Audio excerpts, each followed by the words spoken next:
Okay, these are actual packages I received on eBay, okay, that I ordered. So I'm going to teach you about how to pack and ship and show you some things. This is an order I got. This is from the 1950s, a cooking thing, but the seller put it in another box, and I mean, really overkilled the tape, but that's okay. But they put the original box that it came in, as it's a collector's item, in this box. Okay, and this is a good sturdy box, actually. That's a good thing. People order stuff to save the box or retail it out, and like, you don't ship a box of Pokemon cards and just slap postage label on it. That box goes in another box. This is a power tool wrapped in some old used scrunched up paper. This should have been in another box. Okay, this is like, I don't know, 1940s style. This is not Christmas. Um, this is no good. This box goes in another box because it was sold in box, new. Okay. Now,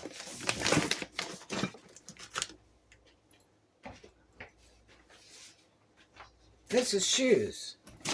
This box has been smushed and bent and everything else. Okay. This is shoes. This is wrapped like Christmas wrap. And then, they write all over the outside of the package, suppose people that deliver, so they can pull the package. This is not appropriate. This goes in a box. If you're selling it new in box, make sure that you have it in the box.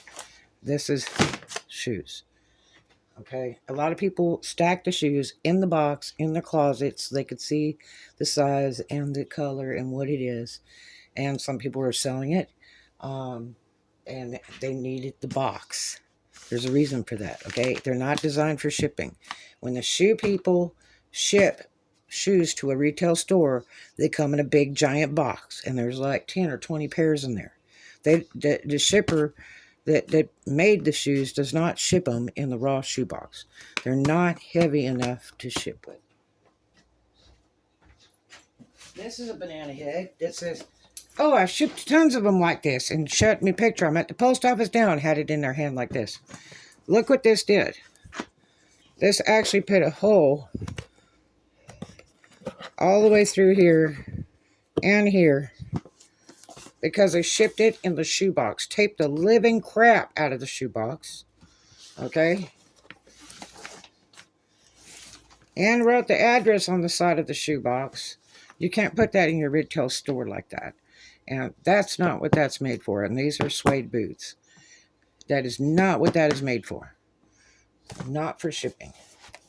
It goes in a box.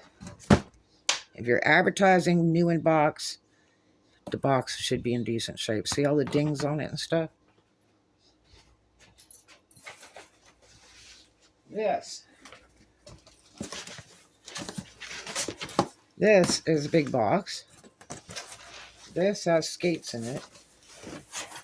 And if you score the box lightly on the inside, you draw a line with a black permanent marker and a ruler, and you score the inside, and it bends nicely, and you have good, strong edges. This can get crushed, which it did, and it's all goofball. And your measurements are going to be really nutty because it's not going to be right unless you measured it. And it's way too much cardboard. You'd save a ton of money without all that cardboard. But they did kind of wrap it, but these got damaged because they didn't wrap them right. The metal trucks poked into the leather. That was an interesting order. It had rat hairs in it and termite wings inside the boots. Yeah, pretty bad. This is a pair of boots, suede boots. This is total overkill. thrown in there just like that. And every time these get banged around, it turns them into shiny leather. And they have to be rebrushed. These are supposed to be new. But that's not how you ship those boots. They should be laid flat, nice and neat, so the fringes stay flat instead of all crunched up. And you don't need this big of a box. This costs you a lot of money to ship in this box. It is 2 times the size of the height that you need. It could be down to here. And you'll save a lot of money. And those could be wrapped and packed appropriately. Yeah. So please understand how to ship. It's really important. And it looks good. It's good customer service whether the item is new or used. You've got to learn how to pack it right. You can get a lot of packing materials free. It's also a tax write-off for supplies. Shipping labels are great. This shipping label was done Xerox machine, on a printer. Okay. And they only taped right here. If this gets wet and this ink will run, then they can't find out where it goes. You can't have all these scan codes on here. The post office refuses them because their machines read them and it gets shipped all over the United States, and you wonder why the customer didn't get it. It's because you don't know how to ship. You've got to cover that up with the paper, or you got to use a permanent marker so that the machines don't read that, and then they ship it to that address. So, yeah, real important. If you can, get a used Rollo printer or a Brother printer. You can get them on eBay. I bought one for like $20 used, and it's the greatest thing I've ever owned. And I grew out of cutting and using truckloads of tape on these printed labels instead of with a little printer, and it's like a 4x6 label and you just slap it on there. This ink is not waterproof. I usually use waterproof ink in my printers all the time, but I bet you don't. And even then, sometimes that gets damaged. So that's a really poor shipping label. That should be taped all the way around. There should be no openings and no exposed paper if you don't want that to run, because it's going to. It rains, it's history. And that package is just lost.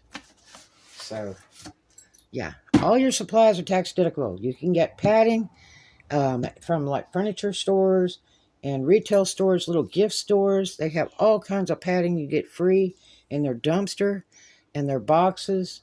Walmart doesn't like to give boxes away anymore. It says they recycle. Dollar Tree's the same way, and Dollar General and Family Dollar, they all recycle their boxes, so they're real funny about their boxes. But if you go around to some of these little strip malls with these, little stores, they have all kinds of shipping stuff in the trash can that's nice, neat, and clean.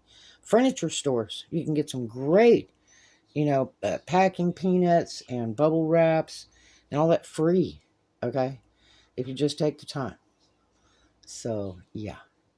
Anyway, I hope that helps, and happy shipping, and do it right so you don't have the problems when that item comes. I used to put the insurance label in the package as I shipped it out so the customer could file the insurance, because the first thing the post office is going to do is they want to inspect the box, the packing material, and the item inside. And then you get market value for replacement. But if the packing is pitiful, if they should shake the box, it makes noises or whatever, it's bad packing, okay? But that's the first thing that the post office looks at. Yeah, and they'll refuse an insurance claim if it's not been packed properly. So that's on you. Okay, you don't deliver the mail, but you got to pack it so it'll make it. The post office in Atlanta is 5 stories high. Everything's on a conveyor belt. It goes way from the top all the way to the bottom. Sometimes packages fall off down 5 stories. So is yours packed well enough to handle that? What if it goes on a plane? Have you ever seen them unload luggage and packages off a plane? They throw it into a giant dumpster that's down in the ground from a door in the plane. Okay? Yeah. That's right. So, yeah. You can put a handle with care of fragile glass all you want. It's got to be packed right. That's all on you. So, happy shipping. Do it right. All right. And I'll see you in the next one.